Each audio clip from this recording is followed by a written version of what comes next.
उसने कहा कि वो उससे बिल्कुल मोहब्बत नहीं करता, लेकिन उससे उसे गलाए लगाने का एहसास बहुत पसंद था। जब वो जागती थी तो वो उस बेड से निकाल देता, लेकिन जब वो सो जाती थी तो चुपचाप उसे फिर से गले लगाता। साफ था कि वो उस पसंद करता था, लेकिन जिद्दी होने की वजह से वो मानता नहीं था। लेकिन उसकी नरम मिजाजी और मोहब्बत ने आखिरकार उसे पिघला दिया। वो अब उससे बेपरवाह होकर नहीं देख सकता था। जब उसने देखा कि उसका पांव जख्मी है और वो मजबूती का दिखावा करती हुई कह रही थी कि कुछ नहीं हुआ, बस गिर गई थी, तो उसकी आंखों में सिर्फ दाढ़ था। घर लौटकर वो फौरन उसके पास आया, झुककर उसका जख्म साफ करने लगा। वो उसकी इतनी फिक्र देखकर हैरान हो गई, लेकिन उसने सिर्फ कहा, हीलो मत। जब उसने ध्यान से जख्म साफ करना शुरू किया तो उसे दाढ़ हुआ और वो फौरन रुक गया। फिर नरम लहजे में बोला, बैरेट। फिर कुछ नहीं कहा, बस और ज्यादा एहतियात से जख्म साफ करने लगा। उसकी ऐसी नरमी कभी महसूस नहीं की थी, इसलिए वो अपना शुक्रिया अदा किए बगैर नहीं रह सकी।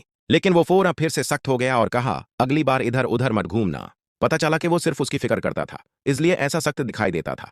जब वो उठने लगी तो दाढ़ की वजह से गिरने लगी, तो उसने यूस तुरंत पकड़ लिया। इस लम्हे में मोहब्बत दोनों के दरमियान बहती महसूस हुई। वो खुद पर काबू नहीं रख सका और यू से चूमने की कोशिश की, लेकिन उसने मुंह मोड़ लिया तो उसने मजबूरन उसे छोड़ दिया। वो दोनों फौरन शर्मिंदा हो गए। उसने कोई बहाना बनाया और उसके कमरे से चला गया, और वो फौरन अपने दिल पर हाथ रख कर सोचने लगी, क्या वो मुझे चूमना चाहता था? और वो सोच रहा था, क्या मेरा मुंह से कोई स्मेल तो नहीं आ रहा था? दरअसल उन दोनों की शादी सिर्फ एक कॉन्ट्रैक्ट थी। वो सिर्फ अपने घर वालों के प्रेशर से बचने के लिए उसे शादी करके ले आया था। लेकिन वक्त के सच सच वो उससे मोहब्बत कर बैठा।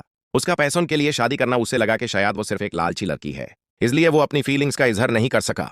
लेकिन वो नहीं जानता था कि वो लड़की उसकी पहली मोहब्बत, उसकी एक्स गर्लफ्रेंड थी, जिसकी याद उसके दिमाग से खो गई थी। और वो याद थी उसके और उसके दरमियान की कहानी।